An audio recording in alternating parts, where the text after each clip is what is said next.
If you're watching this video, you probably consider yourself to be an ambitious person or a high achiever, meaning you're constantly working on yourself, you're always striving to be the best you can be, and you're always looking for that next great challenge. If so, this video is for you because we're going to talk about something a little bit unconventional.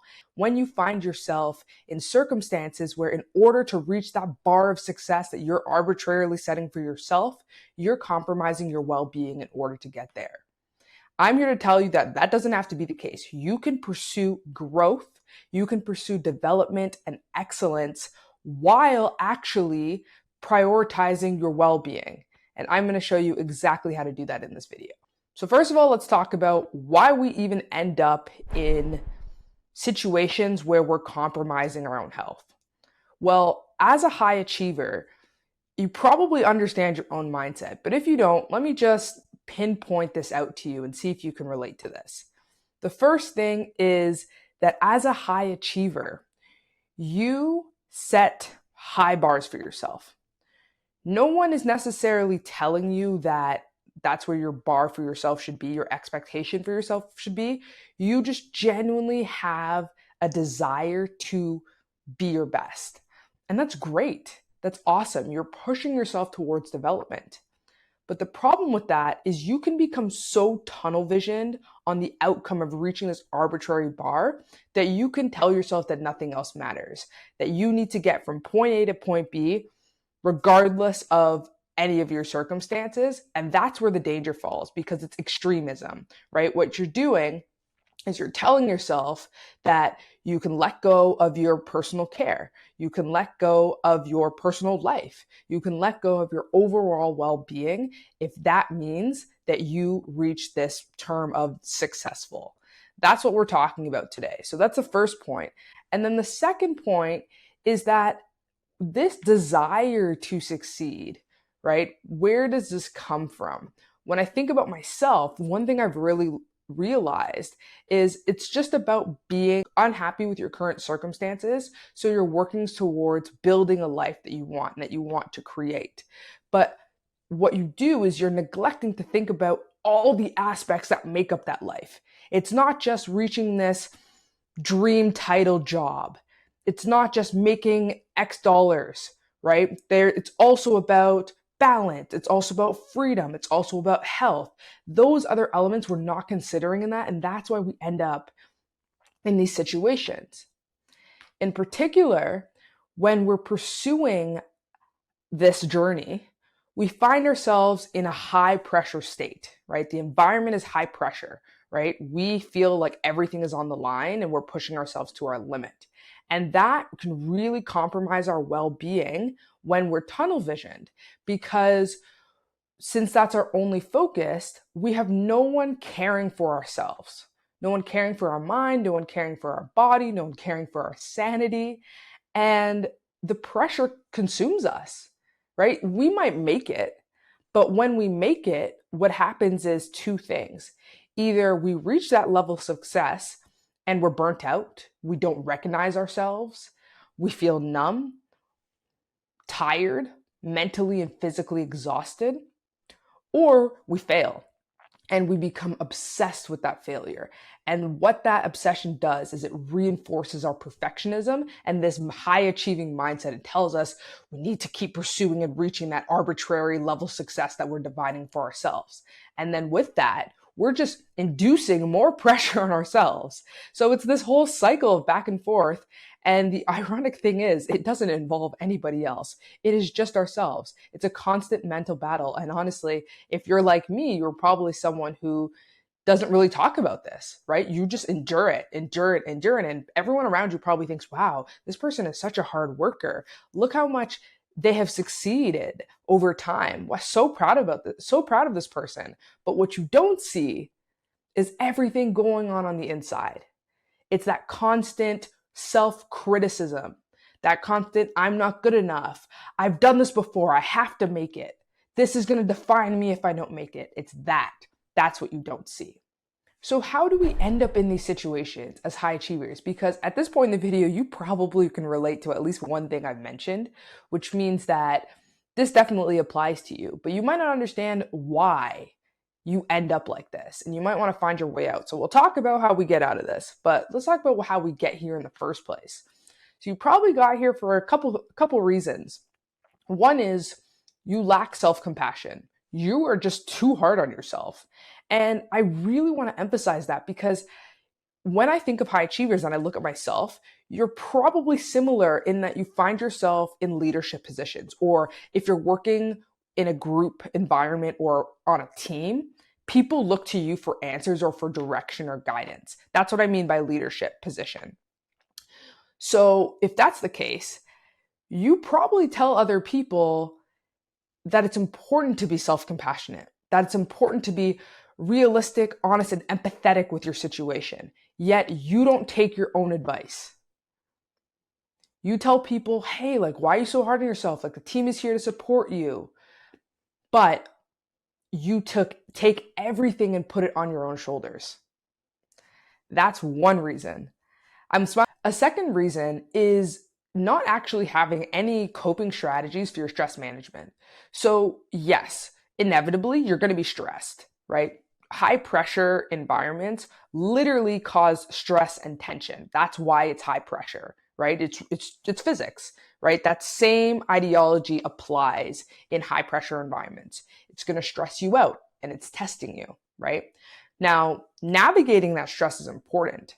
And if you don't have proper coping strategies, like for me, I use meditation, journaling, or just venting to other people, therapy, coaching. If you don't have systems in place that work for you, and you're just like beating yourself up constantly and saying, I have to do this, I have to get this done, like I'm so stressed out, but I've been successful before, like I can do this, whatever, I'll just get it done, just got to get it done.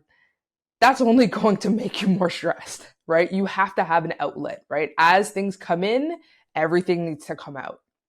That's a second reason. And then a third reason is, although you might have this sort of self-induced pressure that I talked about, you might have also created an environment because of your past success where other people just expect high things of you, right? Like they just expect you to succeed. And that might add to your pressure, right? You're like, well, everyone has seen how high performing I am. Like I have to keep this up, right? So you might have that as well. So, if you combine those three things, there's really no question why you end up in that state of mind where you're compromising your well-being in order to reach that level of success. So now that we understand this, why we get here, how we get here, if you can relate to this, trust me, I get you. I've been in that situation before. We're going to talk about exactly the strategies that I use to get out of that. And hopefully you guys can, pick and choose what works for you, and that can help you in your situation. But so far, if you like this video and you can relate to it, then go ahead and hit that subscribe button and you can come along for my journey and hear about more tips that I'm learning throughout my personal development journey. All right, so this is probably why you're watching this video. It's all about pursuing excellence without compromising your well-being. I have 3 strategies for you. The first, start with the mind. I always start with my mindset. What I've done is I've learned how to change my perception of high pressure situations. Instead of seeing it as, oh my God, it's this mountain I have to climb, this is an impossible challenge, I start treating it almost like a game. Because I'm a high achiever, I'm ambitious, right? I like to push myself, I'm really into personal development. I find myself testing myself, constantly putting myself in circumstances where it's like, let's see what can happen here. Let's see what I'm capable of. And when I shifted my mindset to that, instead of, oh my God, look at this mountain I have to climb. And because of my past success, because of who I am, because of my social environment, I really have to make this work. I've made it a more enjoyable experience, but I've also made it more motivating. And it's funny because I know I talked about how you don't need motivation to fuel your actions, but of course it's going to only help you if you have that. And if you treat it like a game to see, what is my potential right now in this current state? Where can I take this? That is going to take this from a stressful situation to an empowering one. So that's the first strategy I have. Now, the second strategy is about fear. So we talked about how stress is inevitable. So is fear. Everybody has some level of fear. If anyone tells you that they're not scared or have no fears, total BS. Absolutely total BS. Everybody has fears. They have fear of failure. They actually even have fear of success in case it does happen. Then what? Right? So there's tons of fears between even those two that can occur on the daily, if you will. So with that, you have to not only know how to manage your stress, but manage that fear. And what I've learned to do, and I'm learning still, I will emphasize that, right? It's a continuous learning process. But what I'm being more intentional about is I'm actually using fear as a fuel for imperfect action. So what I mean by that is saying, okay, I'm afraid of what if this doesn't work out? Okay. And yes, we've talked about reframing and instead saying, what if it does? And we talked about validating our thoughts, also important. But the tip I want to give you guys with this is alongside those previous tips, you need to learn how to take imperfect action. So saying the fear as highlighting that, you know what? You're not perfect. You are human. So do what's humanly possible.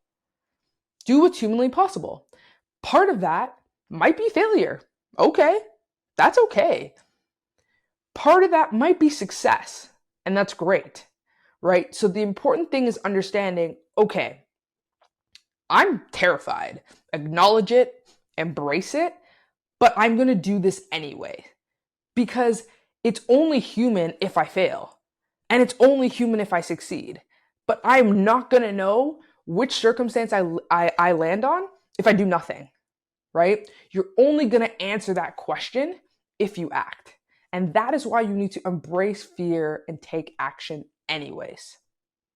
Now, the last tip I have for you is actually highly related to that previous one. And it's about viewing the outcome or the result as simply an outcome, not the final destination. So let's say you embraced fear, you tried it, and you failed, fell flat on your face. It was horrible. Well, that doesn't have to be your last action. Your last action is the final destination. When you stop acting, you're done. End of the story. Which means if you are continuously iterating, you're working on your process, you're figuring it out, you're trying again, then it's not over. You can literally fail 1,000 times, but that 1,001th time, you might succeed, but you're not going to know if you stop at 1,000. So that's why it's important to view this, right, as a continuous journey, right? It's not the final destination. Remember, you are not defined by your failure. You're defined by what you do with that failure. So if you fail and you get right back up, you process, you revisit and analyze, you learn and apply that learning to a new strategy, that is success. That is meeting that personal growth and development part of your journey. So those are the 3 strategies. So let me just recap that because I know there was a lot that went into that. So first of all, it's understanding that as a high achiever, you find yourself in high pressure situations because you're focused on pushing yourself to your limits. And it's a great thing, right? That's how you enable your growth. But with that, in high pressure situations, you have stressful situations, you have people you feel like you need to please, including yourself, right? You have fear to deal with. There's a lot of circumstances. And ultimately, that can put you in a situation where you're tunnel visioned on the outcome and therefore you fail to prioritize your well-being alongside that. You let your personal care slip, you let your well-being slip. But there's strategies that you can do to avoid this. One is about changing your perception of the challenge. Instead of viewing it as an impossible challenge, you can view it as an opportunity to showcase your capabilities. The second thing is embracing fear and acting anyways, acknowledging that you're human and using that to fuel some sort of thrilling pursuance of imperfect action. And then the final strategy is changing your perception in terms of how you view your journey, treating every result as an outcome and not the final destination. And you do that by constantly iterating approaches. Take this as this is version 1. Okay, time for version 2, time for version 3, and you keep on going because the story's not over until it's over. And it's only over when you're done. All right, guys, if you like this video, then go ahead and hit that like button. And if you want to stay along for the journey as well, hit that subscribe button too. And I'm excited to keep on going, sharing my personal development journey and tips to help you guys with your self-improvement. And I'll see you guys in the next video. Thanks.